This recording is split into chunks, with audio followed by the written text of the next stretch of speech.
अल्हम्दुलिल्लाहि रब्बिल आलमीन वस्सलातु वस्सलामु अला सय्यिदिल अंबियाइ वल मुरसलीन अम्मा बाद फ़अऊज़ु बिल्लाहि मिनश शैतानिर रजीम बिस्मिल्लाहिर रहमानिर रहीम अस्सलातु वस्सलामु अलैका या रसूलल्लाह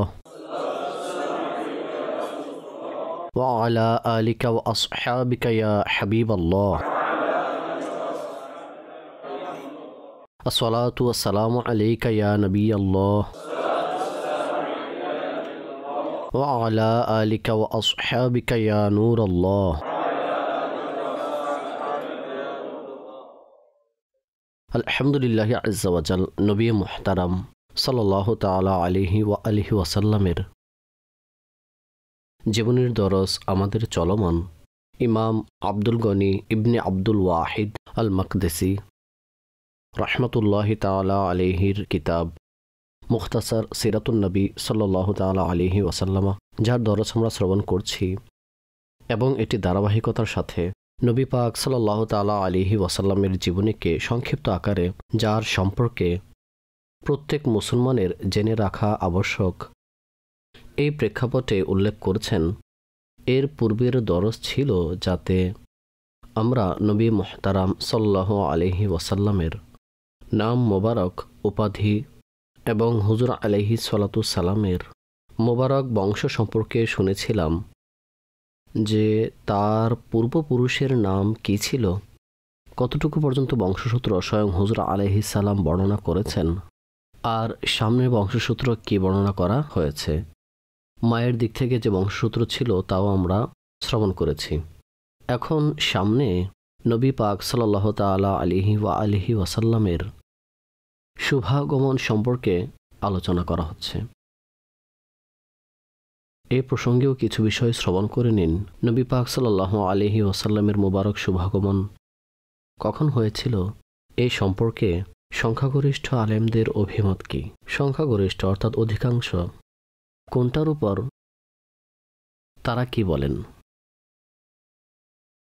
যখন বান্দা কোনো কিছুতে প্রবল ইচ্ছা রাখে, অর্থাৎ কোনো কিছুর প্রতি অনেক বেশি আকাঙ্ক্ষা রাখে, চাহিদা রাখে এবং কোনো কিছুকে বা কোনো ব্যক্তিকে অধিক হারে ভালোবাসতে শুরু করে, তখন তার একটি সূক্ষ্ম বিষয় সম্পর্কেও জানার চেষ্টা করে। তার সম্পর্কিত কী কী বিষয় রয়েছে সেই বিষয়গুলো জানার চেষ্টা করে, অর্থাৎ তার নিজ থেকে ওই ব্যক্তি সম্পর্কে সকল কিছু জানার চেষ্টা করে।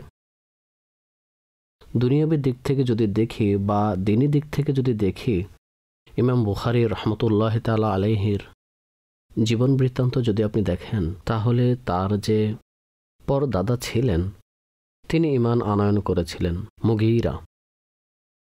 কিন্তু উলামাগণ বলেন যে যেহেতু ইমাম বুখারী রহমতুল্লাহি তাআলা আলাইহির হাদিসের যে খিদমত ছিল সেটার কারণে তাকে অনেক ভালোবাসতেন।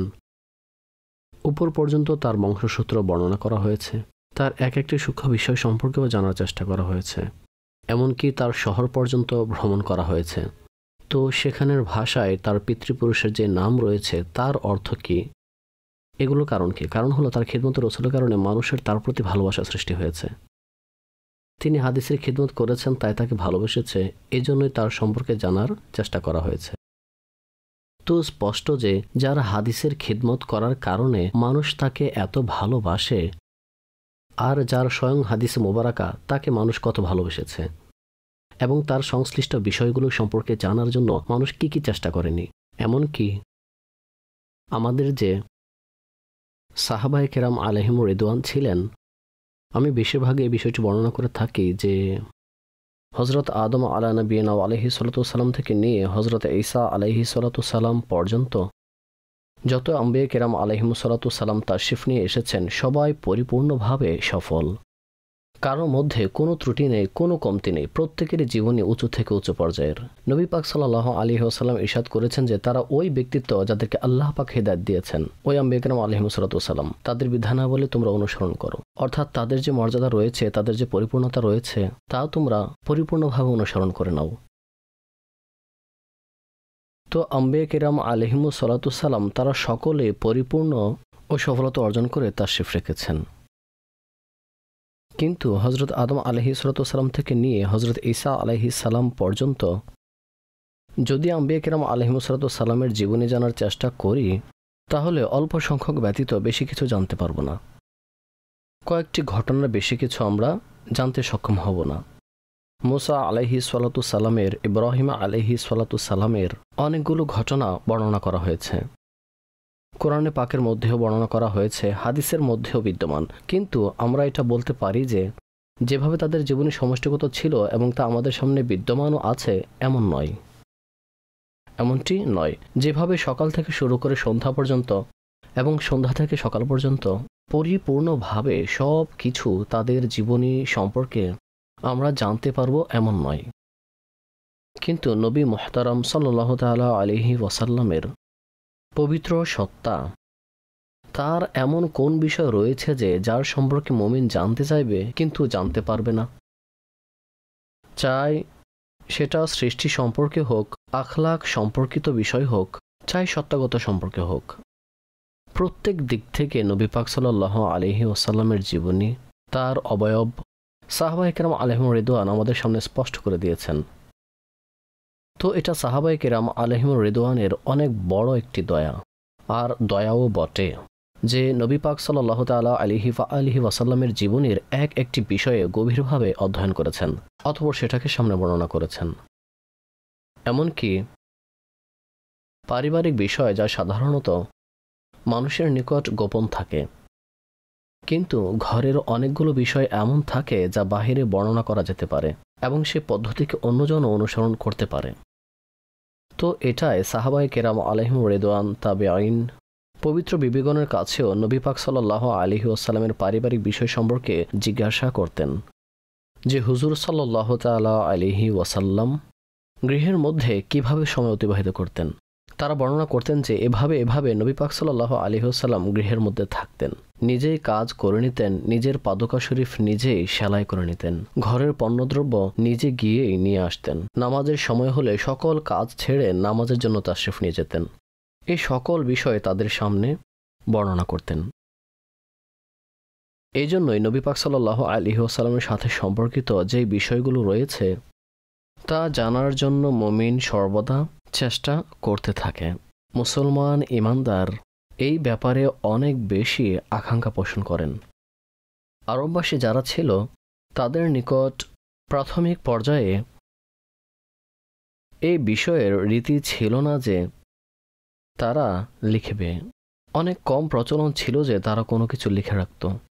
তারিখ যেভাবে আমাদের এখানে রয়েছে যে শিশুদের সব কিছু, ডেট অফ বার্থ ইত্যাদি লিখে রাখা হয়, সব কিছু আমরা জানতে পারি।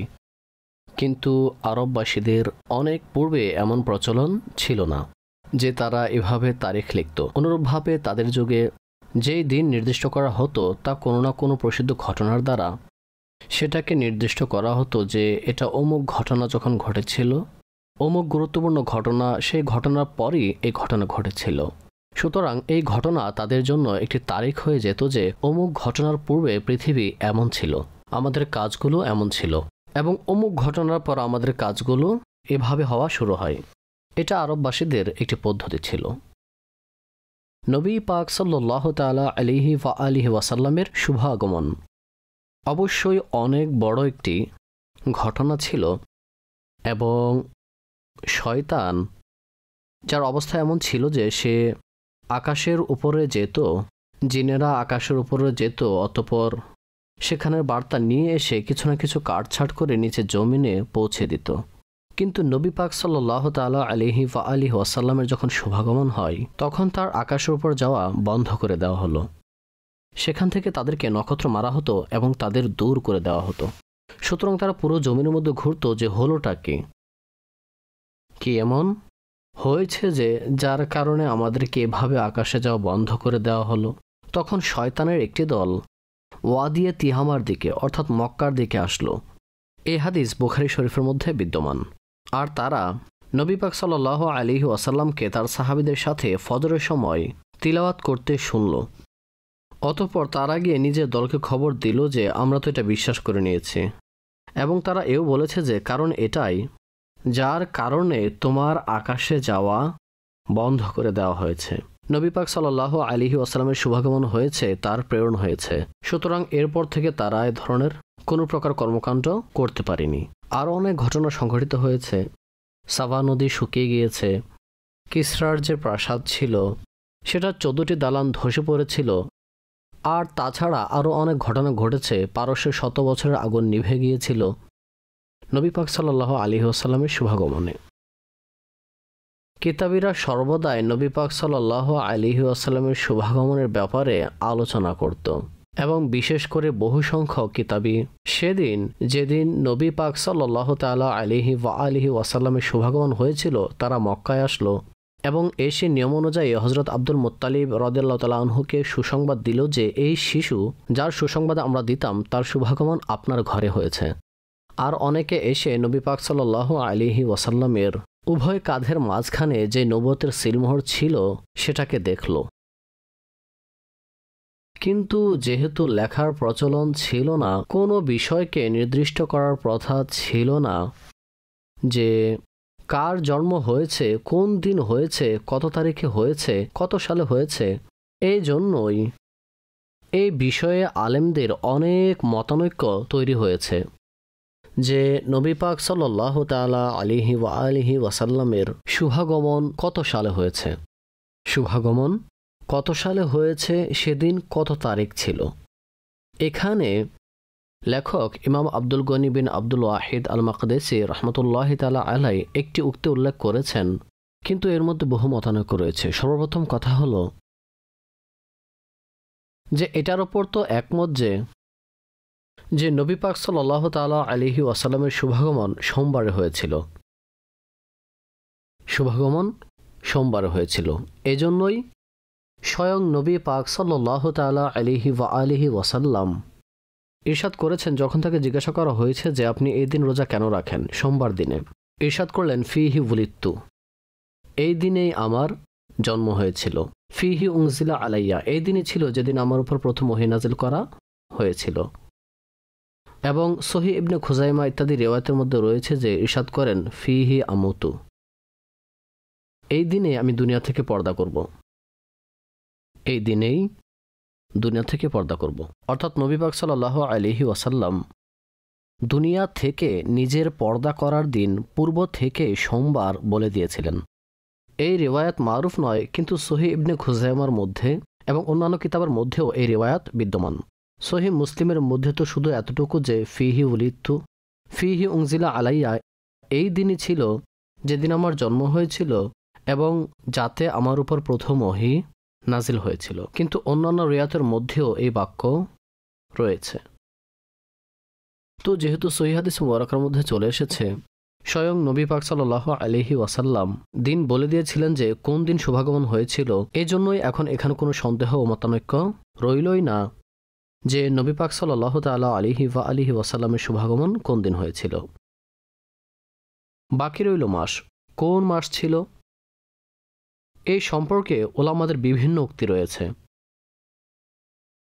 অনেকে বলেছেন নবী পাক সাল্লাল্লাহু তাআলা আলাইহি ওয়াসাল্লামের শুভাগমন মুহররমে হয়েছিল, অনেকে বলেছেন সফরে হয়েছে, অনেকে রজব ও অনেকে রমজান মাস উল্লেখ করেছেন যে এই মাসে শুভাগমন হয়েছে। কিন্তু সমষ্টিগত আলেম এটার উপরই যে নবী পাক সাল্লাল্লাহু তাআলা আলাইহি ওয়াসাল্লামের শুভাগমন রবিউল আউয়ালে হয়েছে, রবিউল আউয়াল মাসে হয়েছে।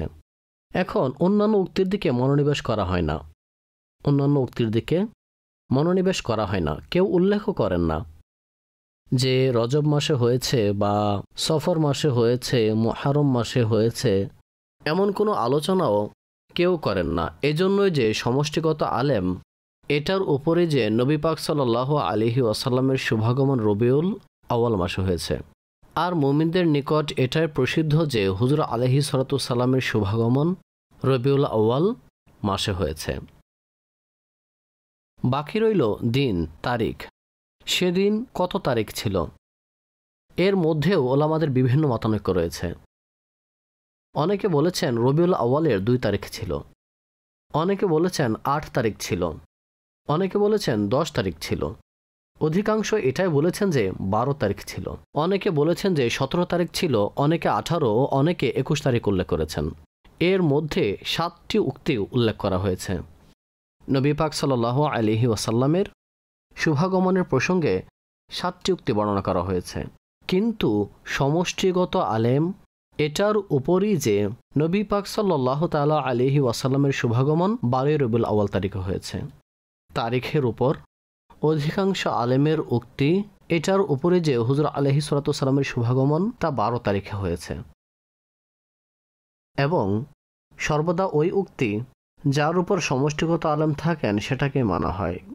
অধিকাংশ ইমানদার যে উক্তি গ্রহণ করে থাকেন সেই উক্তিকেই মানা হয়। ইমাম জুরকানি রাহমাতুল্লাহ তাআলা আলাই আল মাওয়াহিবুল লাদুনিয়াই এবং অন্যান্যরা, ইমাম মুহাম্মদ বিন ইসহাক ইমামুল মাগাজি অর্থাৎ নবী পাক সাল্লাল্লাহু তাআলা আলাইহি ওয়াসাল্লামের জীবনের অবস্থা বর্ণনাকারী, জীবনী বর্ণনাকারী, তার যুদ্ধ ইত্যাদি বর্ণনাকারীদের মধ্যে যার নাম তালিকায় সর্বপ্রথম আসে তা ইমাম মুহাম্মদ বিন ইসহাকের নাম আসে। ইমাম মুহাম্মদ বিন ইসহাকের নাম আসে যে যখনই জীবনের আলোচনা আসবে, পিছনে আমরা পড়ে চলে এসেছি, যখন নবী পাক সাল্লাল্লাহু তাআলা আলাইহি ওয়াসাল্লামের বংশসূত্র বর্ণনা করেছেন ইমাম মাকদিসি রাহমাতুল্লাহ তাআলা আলাই, তিনি সামনে অগ্রসর হয়ে বর্ণনা করেছেন যে ইমাম মুহাম্মদ বিন ইসহাক ইমামুল মাগাজি যিনি, তার দুটি বর্ণনার মধ্য হতে একটি রিওয়ায়াত থেকে বংশসূত্র বর্ণিত, অর্থাৎ বংশসূত্র নবী পাক সাল্লাল্লাহু আলাইহি ওয়াসাল্লামের কিতাবের লেখক বর্ণনা করেছেন, ইমাম মুহাম্মদ বিন ইসহাকের উদ্ধৃতি থেকেই বর্ণনা করেছেন। সেখানে ইমাম মুহাম্মদ বিন ইসহাক রাহমাতুল্লাহ তাআলা আলাইহি বলেন যে নবী পাক সাল্লাল্লাহু তাআলা আলাইহি ওয়া আলিহি ওয়াসাল্লামের শুভাগমন তা 12 তারিখে হয়েছে, এবং আলা হযরত ইমাম আহলে সুন্নাত রাহমাতুল্লাহ তাআলা আলাই শাইখ মুহাক্কিক ও অন্যান্য বুজুর্গদের উদ্ধৃতিতে লিখেছেন যে সর্বদাই মক্কাবাসীর এই অভ্যাস ছিল যে যেখানে নবী পাক সাল্লাল্লাহু তাআলা আলাইহি ওয়াসাল্লামের শুভাগমন হয়েছে সেই জায়গায় তারা 12 তারিখে একত্রিত হতো। 12 তারিখ ওই জায়গায় একত্রিত হতো যেখানে নবী পাক সাল্লাল্লাহু আলাইহি ওয়াসাল্লামের শুভাগমন হয়েছিল। তো তাদের অভ্যাসই এটা ছিল, তাদের নিয়মই ছিল, এটার উদ্দেশ্য হলো এটা চলে আসছিল, এবং তাদের মাঝে এই 12 তারিখ প্রসিদ্ধ ছিল যে নবী পাক সাল্লাল্লাহু আলাইহি ওয়াসাল্লামের শুভাগমন 12 তারিখ হয়েছিল। আর যখন ইমানদারগণ কোনো কিছুকে অভ্যাস বানিয়ে নেয়, কোনো দিনকে কোনো তারিখকে অভ্যাস বানিয়ে নেয়, তখন এটা তার সঠিক হওয়ারও প্রমাণ বহন করে। যেমন নবী পাক সাল্লাল্লাহু তাআলা আলাইহি ওয়াসাল্লাম ইরশাদ করেছেন যে ওই দিন রোজা রাখো যেদিন মানুষ রোজা রাখে, যেদিন লোকেরা রোজা রাখে, আর ওই দিন ঈদ করো যেদিন লোকেরা ঈদ করে। অর্থাৎ যদি তোমরা চাঁদ নাও দেখো, কিন্তু যে জায়গার মধ্যে, যে শহরের মধ্যে তোমরা অবস্থান করো, যে দেশের মধ্যে তোমরা অবস্থান করো, সেখানে লোকেরা যদি রোজা রেখে থাকে, তাহলে এখন আমরা সেটাকে রমজান গণ্য করব। আমরা সেটাকে রমজান হিসেবে গণ্য করব এবং মানুষের সাথে রোজা রাখব। আর যদি সেদিন মানুষ ঈদ পালন করে, তাহলে আমরা সেটাকে ঈদই গণ্য করব। কেননা ইমানদারদের আমলকে অনেক গুরুত্ব দেওয়া হয়েছে যে তাদের সাথে আমাদের চলতে হবে। তো ইমানদারদের আমল কি? সর্বদাই 12 তারিখ নবী পাক সাল্লাল্লাহু আলাইহি ওয়াসাল্লামের শুভাগমনের দিবস পালন করা। তো তারিখের মধ্যে মতানৈক্য হতেই থাকে, কিন্তু গ্রহণ করা হয় কোনটাকে? যার উপর সমষ্টিগত আলেম রয়েছেন। নবী পাক সাল্লাল্লাহু আলাইহি ওয়াসাল্লাম মেরাজ করেছেন, এতে সবাই একমত। কোরআনে পাকে রয়েছে সুবহানাল্লাযী আসরা বিআবদিহি লাইলাম মিনাল মাসজিদিল হারামি ইলাল মাসজিদিল আকসাল্লাযী বারাকনা হাওলাহু লিনুরিয়াহু মিন আয়াতিনা ইন্নাহু হুয়াস সামিউল বাসীর। পবিত্র ওই সত্তা যিনি রাতের ক্ষণিকের সময়ের মধ্যে স্বীয় বান্দাকে মসজিদে হারাম থেকে মসজিদে আকসা নিয়ে গিয়েছেন। ঐক্যবদ্ধ রয়েছে এই বিষয়ের মধ্যে যে নবী পাক সাল্লাল্লাহু আলাইহি ওয়াসাল্লামের মেরাজ হয়েছে, কিন্তু এর তারিখের মধ্যে মতানৈক্য রয়েছে। এর তারিখের মধ্যে মতানৈক্য রয়েছে। অনেকগুলো উক্তি রয়েছে উলামাদের এই প্রসঙ্গে, কিন্তু সমষ্টিগত আলেম এটার উপরেই যে তাকে যে মেরাজ করানো হয়েছে তা 27 রজবে। এজন্যই পুরো পৃথিবীতে যখনই মেরাজের ইজতিমা অনুষ্ঠিত হয়, মাহফিল অনুষ্ঠিত হয়, তো আপনারা দেখবেন যে তা রজবের 27 তারিখে করা হয়। সমষ্টিগত আলেম এই কথারই উপর, ইমানদারদের আমল এই তারিখেই। অনুরূপভাবে আপনারা পুরো পৃথিবীতে দেখবেন যে যারা নবী পাক সাল্লাল্লাহু আলাইহি ওয়াসাল্লামের শুভাগমন পালন করেন তা তারা 12 তারিখেই পালন করেন। এমনিতেও তো যখন নবী পাক সাল্লাল্লাহু আলাইহি ওয়াসাল্লামের শুভাগমন হয়ে গিয়েছে, তো তার শুভাগমনের পর মুমিনের জন্য প্রতিটি মুহূর্তই তো ঈদ আর ঈদ। অনেক মানুষ বলে থাকে যে আপনারা 12 তারিখে ঈদ পালন করেন, মুমিনের জন্য তো প্রতিটি মুহূর্তই ঈদ হয়ে থাকে, ঈদে মিলাদুন্নবী হয়ে থাকে। আমরা বলবো যে ভাই ঠিক আছে, নবী পাক সাল্লাল্লাহু আলাইহি ওয়াসাল্লামের যখনই স্মরণ আসে, ঠিক আছে, তখনই বান্দার অবস্থা ভিন্ন হয়ে থাকে, আনন্দময় অবস্থা হয়, অশ্রুময় অবস্থা সৃষ্টি হয়, অবস্থা বিভিন্ন হয়ে থাকে। বাস্তবে মুমিনের জন্য নবী পাক সাল্লাল্লাহু আলাইহি ওয়াসাল্লামের স্মরণ প্রতিটি মুহূর্তের জন্যই ঈদ। কিন্তু এটা তো চিরকালই স্বাভাবিক বিষয় যে যখনই কোনো ব্যক্তিত্বের সাথে সম্পর্কিত নির্দিষ্ট কোনো দিন থাকে, তখন সেটাকে বিশেষভাবে সেলিব্রেট করা হয়, বিশেষভাবে সেটাকে পালন করা হয়, তাতে খুশি প্রকাশ করা হয়। বাংলাদেশ হওয়াতে কে খুশি নয় যে আল্লাহ পাক আমাদেরকে একটি রাষ্ট্র প্রদান করেছেন, স্বাধীন দেশ প্রদান করেছেন। এখন প্রতিটি মুহূর্তে যদি এটার কৃতজ্ঞতা প্রকাশ করা হয় তাহলেও কম। তো স্পষ্ট যে 16 ডিসেম্বর এটার বিশেষ করে আয়োজন করা হয়, যে এই দিন আল্লাহ পাক আমাদেরকে এটা প্রদান করেছেন। তো বিষয় হলো যে নবী পাক সাল্লাল্লাহু তাআলা আলাইহি ওয়া আলিহি ওয়াসাল্লামের যে শুভাগমন রয়েছে সেটার একটি দিন নির্দিষ্ট রয়েছে যাতে বিশেষ করে খুশি উদযাপন করা হয়। এখন এটা একদম স্পষ্টভাবে কিতাবের মধ্যে লিপিবদ্ধ রয়েছে। আপনারা পড়তে থাকুন জীবনের কিতাব, জীবনের বড় বড় গ্রন্থ, যদি আপনি পড়েন তাহলে আপনি তাতে স্পষ্টভাবে নবী পাক সাল্লাল্লাহু আলাইহি ওয়াসাল্লামের শুভাগমনের দিনটি যে পাবেন তা 12 তারিখ পাবেন। এটা গ্রহণযোগ্য উক্তি। একটি হলো সংক্ষিপ্ত জীবনী, যেখানে বর্ণনা করা হয়, যেমন এই কিতাবটি আমরা পড়ছি। তো যেখানে সংক্ষিপ্ত জীবনী বর্ণনা করা হয় সেখানে যে কোনো উক্তি উল্লেখ করা হয়ে থাকে, কিন্তু যখন কোনো বিষয়ের উপর গবেষণা করা হয় সেখানে ডিটেলস বর্ণনা করা হয়ে থাকে এবং বিভিন্ন উক্তি বর্ণনা করা হয়ে থাকে, তখন সেখানে গবেষণা করে একটি উক্তি বর্ণনা করা হয়। তো যখন আপনারা অনুরূপ ডিটেলসের সাথে কিতাব পড়বেন, যেমন ইমাম জুরকানি আলাল মাওয়াহিবুল লাদুনিয়া 12 খণ্ড সম্বলিত এই কিতাব, যদি এটাকে পড়েন তাহলে সেখানে আপনারা এক একটি বিষয় সম্পর্কে ওলামাদের বিভিন্ন উক্তি পাবেন। অতঃপর সেখানে যা অথেন্টিক হয়, যা গ্রহণযোগ্য হয়, সেটার উপর তারা দলিলসমূহ উপস্থাপন করেন। আবার অনেক ক্ষেত্রে এই বিষয়টি স্পষ্ট হয়ে গিয়েছে যে ইমানদার যারা রয়েছেন তারা নবী পাক সাল্লাল্লাহু আলাইহি ওয়াসাল্লামের শুভাগমনের দিবস পালন করা তো বর্জন করতে পারবে না, ঠিক আছে, খুশি উদযাপন করেন নবী পাক সাল্লাল্লাহু আলাইহি ওয়াসাল্লামের শুভাগমনে। তো এখানে একটি ভ্রম দেওয়া হয়েছে যে আলা হযরত ইমাম আহলে সুন্নাত রাহমাতুল্লাহি তাআলা আলাই নবী পাক সাল্লাল্লাহু আলাইহি ওয়াসাল্লামের শুভাগমনের দিন 8 রবিউল আউয়াল লিখেছেন। 8, কিন্তু এমনটি নয়, প্রকৃতপক্ষে এমন নয়। এটার মানে হলো যে যে এই বিষয় বর্ণনা করেছে হয়তো সে মিথ্যা বলছে, হয়তোবা সে মিথ্যা বলেছে বা কোনো রকম ভ্রান্তির ধারণার সাথে জড়িত। যদি ভুল ধারণার মধ্যে জড়িত থাকে তাহলে যেন সে গিয়ে ফতোয়া রাজবিয়া শরীফে নুতকুল হিলাল নামক একটি রিসালা রয়েছে, যাতে ইমাম আহলে সুন্নাত নবী পাক সাল্লাল্লাহু আলাইহি ওয়াসাল্লামের শুভাগমন তার দুনিয়া থেকে পর্দা করার প্রসঙ্গে আরও বিভিন্ন বিষয়ের উপর আলোচনা করেছেন। তো সেটাকে অধ্যয়ন করা যেতে পারে। তাতে আলা হযরত ইমাম আহলে সুন্নাত অনুরূপ অনেক উক্তি উল্লেখ করেছেন এবং বলেছেন যে যার উপর সমষ্টিরা রয়েছেন তা হলো 12 তারিখ, সেটা 12 তারিখ, এবং এটারই সঠিক হওয়ার উপর ইমামে আহলে সুন্নাত দলিল পেশ করেছেন।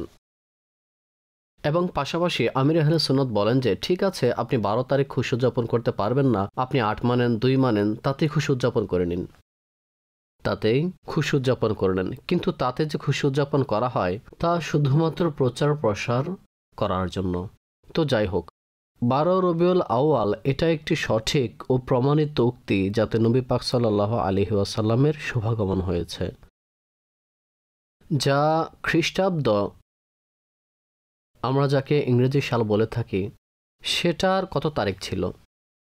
তো ইমাম আহলে সুন্নাত রাহমাতুল্লাহি তাআলা আলাইহির গবেষণা অনুযায়ী 20 এপ্রিল নবী পাক সাল্লাল্লাহু তাআলা আলাইহি ওয়া আলিহি ওয়াসাল্লামের শুভাগমনের ইংরেজি তারিখ, অর্থাৎ ইংরেজি সাল অনুযায়ী নবী পাক সাল্লাল্লাহু আলাইহি ওয়াসাল্লামের শুভাগমন 20 এপ্রিলে হয়েছে।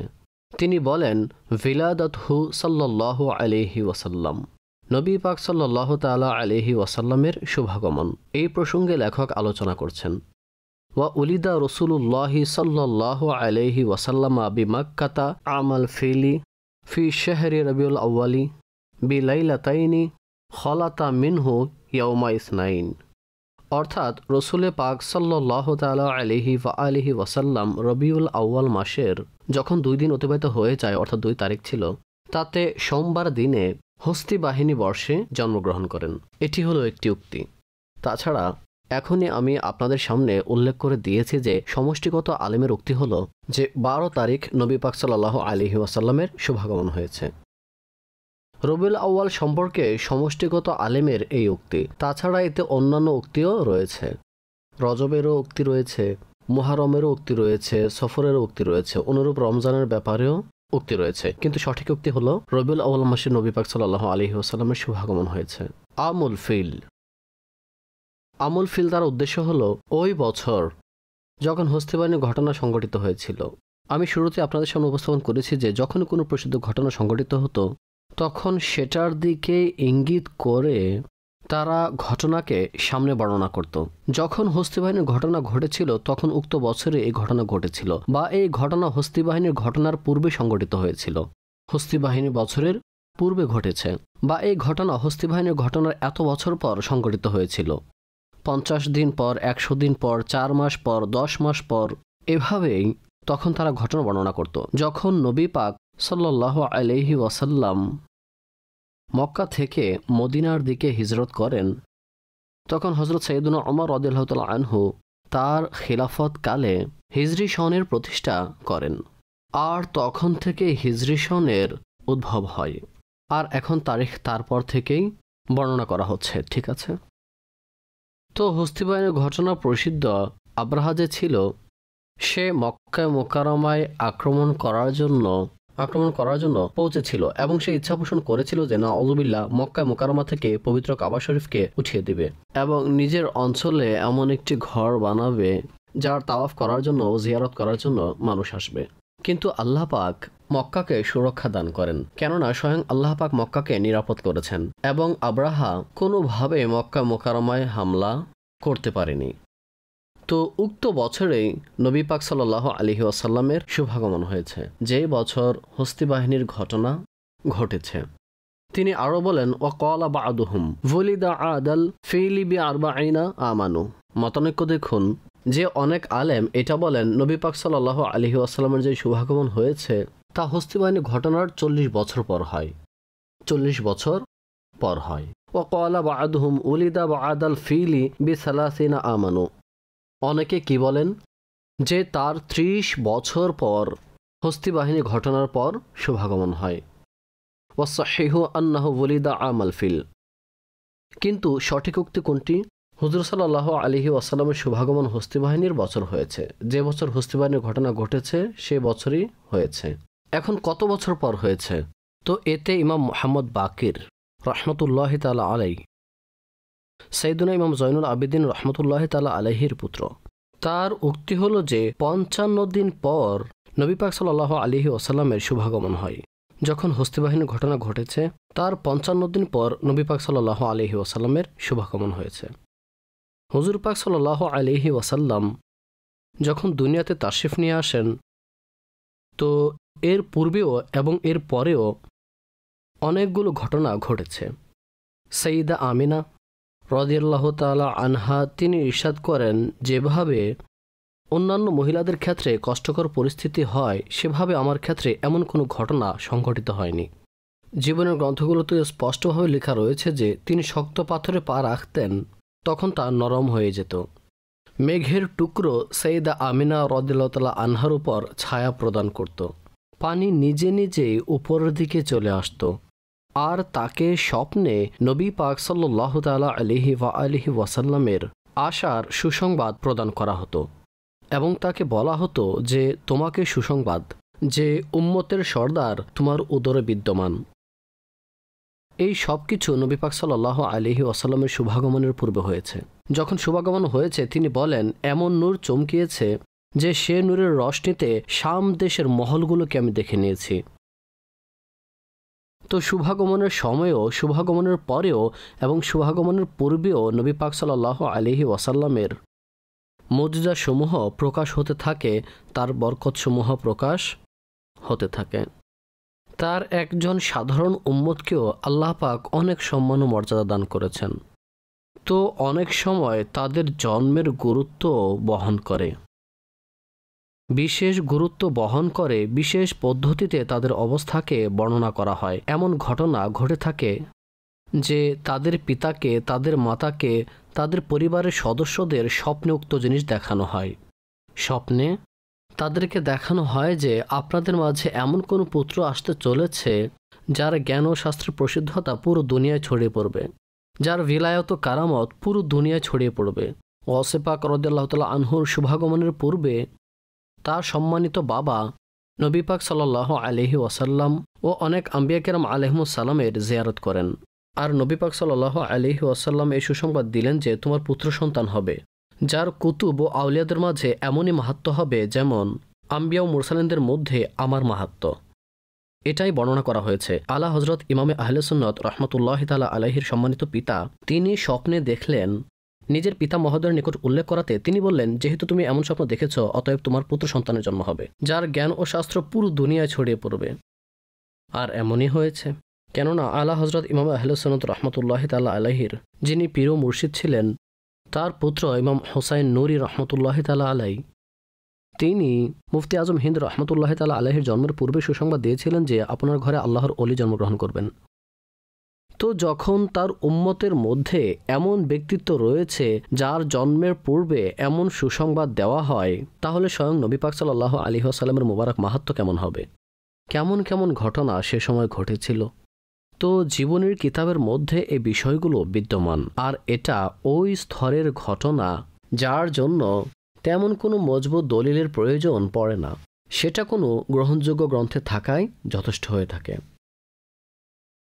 যে সময় নবী পাক সাল্লাল্লাহু আলাইহি ওয়াসাল্লামের শুভাগমন হয়েছে, তখন হুজুর আলাইহিস সালাতু সালামের নাভি কর্তৃত, অর্থাৎ হুজুর আলাইহিস সালাতু সালামের নাভি, অর্থাৎ বাচ্চা যখন জন্মগ্রহণ করে তখন তার নাভি সংযুক্ত থাকে, তাতে একটি নালী থাকে, সেটাকে নিয়ম অনুযায়ী কাটা হয়।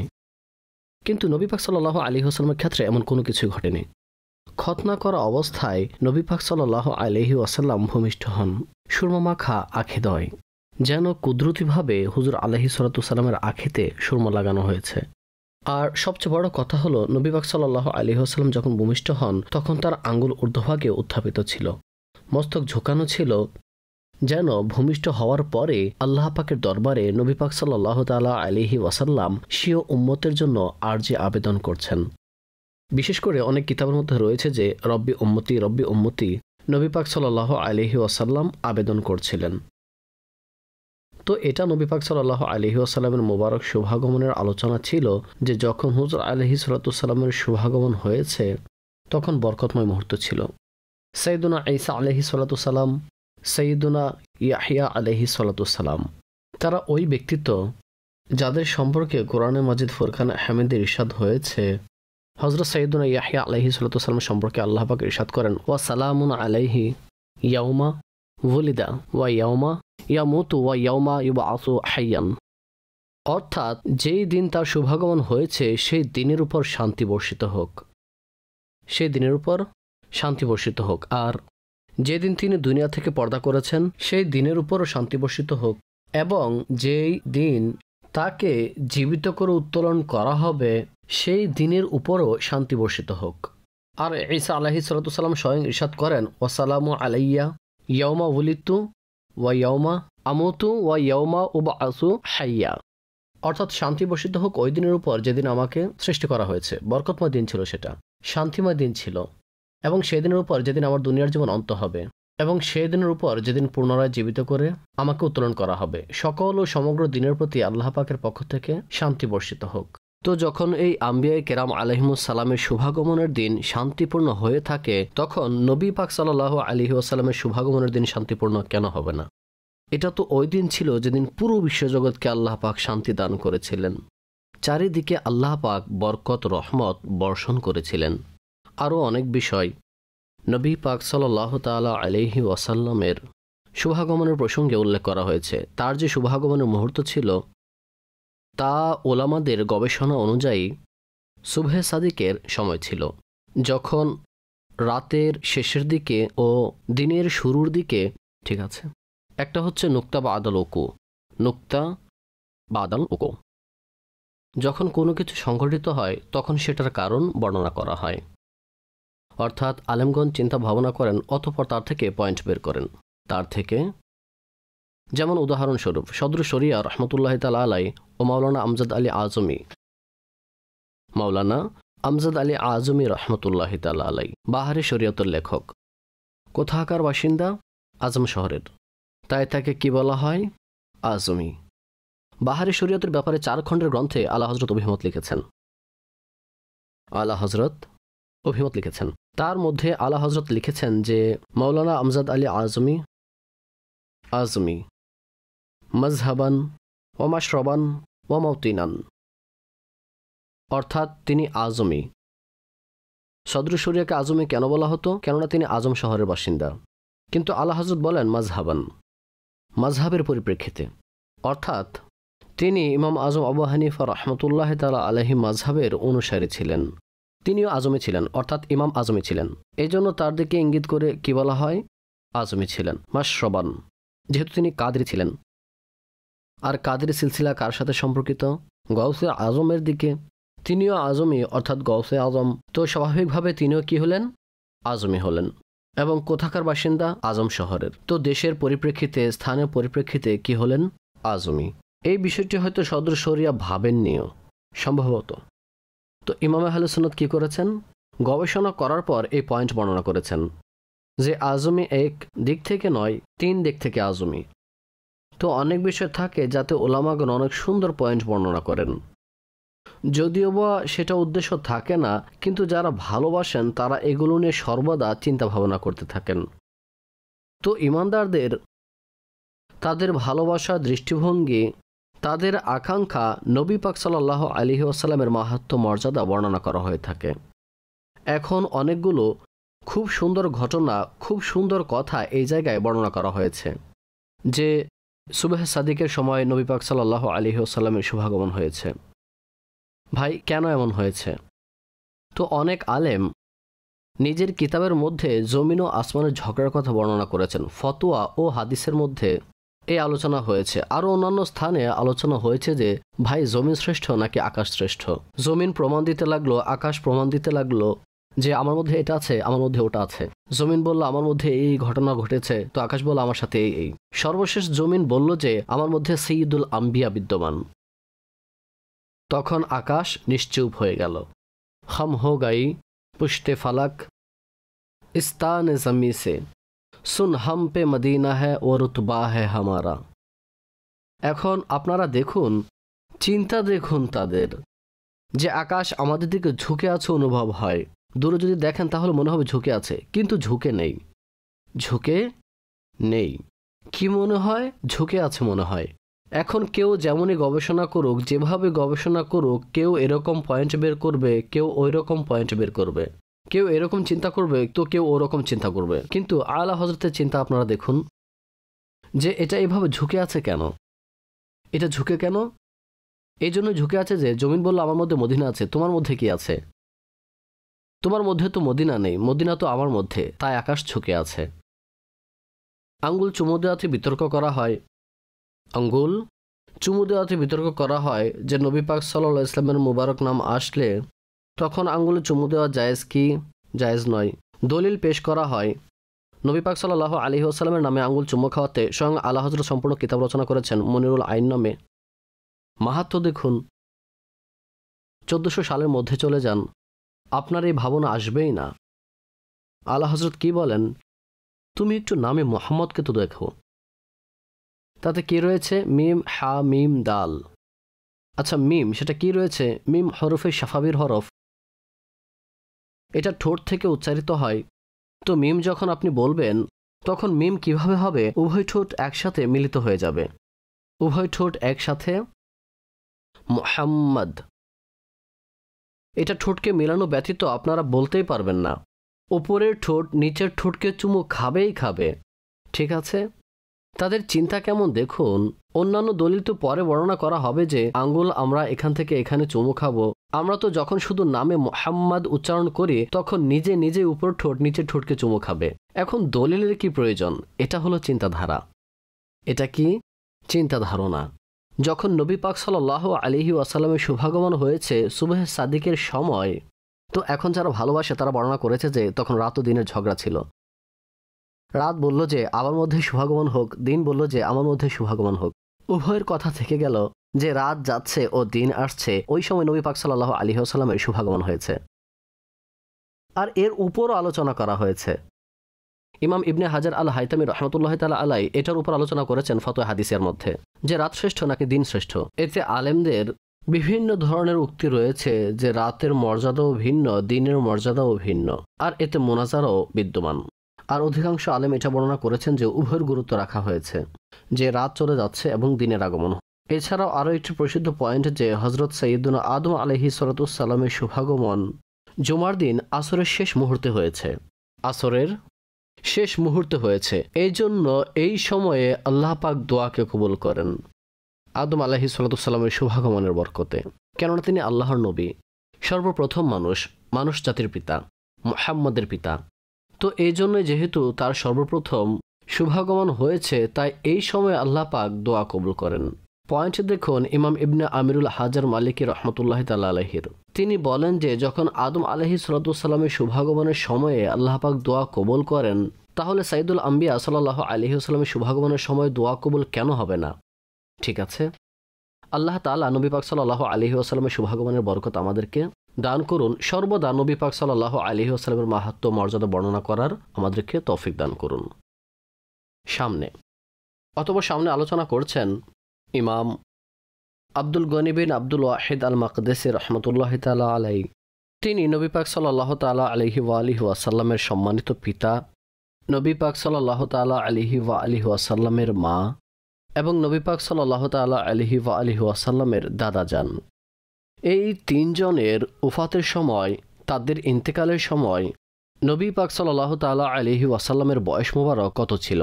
আমাদের এখানে যা প্রসিদ্ধ তা হলো যে নবী পাক সাল্লাল্লাহু তাআলা আলাইহি ওয়াসাল্লামের সম্মানিত পিতা সে সময় ইন্তেকাল করেন যখন নবী পাক সাল্লাল্লাহু আলাইহি ওয়াসাল্লাম স্বীয় জননের উদরে, অর্থাৎ যখন দুনিয়াতে নবী পাক সাল্লাল্লাহু তাআলা আলাইহি ওয়াসাল্লাম তাশরিফ রাখেন, তখন তার সম্মানিত পিতার ওফাত এর পূর্বেই হয়। আর হজরত আমিনা রাদিয়াল্লাহু তাআলা আনহার যে ইন্তেকাল হয়েছে তা ওই সময় হয়েছে যখন নবী পাক সাল্লাল্লাহু আলাইহি ওয়াসাল্লামের বয়স 6 বছর ছিলেন। আর তার দাদা জানের ওফাত সংঘটিত হয়েছে তখন যখন হুজুর আলাইহিস সালাম 8 বছরে ছিলেন। এটা হলো প্রসিদ্ধ উক্তি এবং এটাকে অধিকাংশ আলেম বর্ণনা করেছেন, কিন্তু এতে আরও অনেক আলেমের উক্তি বিদ্যমান। এই উদ্ধৃতি থেকে তিনি উল্লেখ করেছেন কিছু উক্তি। তিনি বলেন, ওয়াফাতু ওয়ালিদি রাসূলিল্লাহি সাল্লাল্লাহু আলাইহি ওয়াসাল্লাম ওয়া উম্মিহি ওয়া জাদ্দিহি। নবী পাক সাল্লাল্লাহু আলাইহি ওয়াসাল্লামের শ্রদ্ধেয় পিতা ও তার মাতা এবং তার স্নেহের দাদাজানের ওফাত সম্পর্কে এই আলোচনা করছেন। তিনি বলেন, ও মাতা আবুহু আব্দুল্লাহ ইবনু আব্দুল মুত্তালিবি ওয়া রাসূলুল্লাহি সাল্লাল্লাহু আলাইহি ওয়াসাল্লাম ক্বাদ আতা আলাইহি 28 শাহরান। অর্থাৎ নবী পাক সাল্লাল্লাহু আলাইহি ওয়াসাল্লামের শ্রদ্ধেয় পিতা হযরত আব্দুল্লাহ বিন আব্দুল মুত্তালিব রাদিয়াল্লাহু তাআলা আনহুমার যখন ওফাত হয়েছে, সে সময় নবী পাক সাল্লাল্লাহু আলাইহি ওয়াসাল্লাম 28 মাসের ছিলেন। 28 মাসের ছিলেন। এটা হলো দুনিয়াবিভাবে তার বয়স গণনা করা হয়েছে। এটা হলো একটা উক্তি। ওয়া ক্বালা বা'দুহুম মাতা আবুহু ওয়া হুয়া ইবনু 7 আশহুর। অনেক আলেম এটা বর্ণনা করেছেন যে নবী পাক সাল্লাল্লাহু আলাইহি ওয়াসাল্লামের শ্রদ্ধেয় পিতার যখন ওফাত হয়েছে, সেই সময় নবী পাক সাল্লাল্লাহু আলাইহি ওয়াসাল্লামের বয়স মোবারক 7 মাস ছিল। ওয়া ক্বালা বা'দুহুম মাতা আবুহু ফি দারিন নাবিগা ওয়া হুয়া হামলুন। অনেকে এটা বর্ণনা করেছেন যে নবী পাক সাল্লাল্লাহু তাআলা আলাইহি ওয়াসাল্লামের শ্রদ্ধেয় পিতার ইন্তেকাল দারে নাবেগার নিকট হয়েছে। নবী পাক সাল্লাল্লাহু তাআলা আলাইহি ওয়াসাল্লাম সে সময় স্বীয় জননীর উদরের মধ্যে ছিলেন, স্বীয় মাতার উদরে ছিলেন। ঠিক আছে, এই হলো 3 প্রকারের উক্তি। আর তৃতীয় উক্তিটি আমাদের নিকট অধিক প্রসিদ্ধ।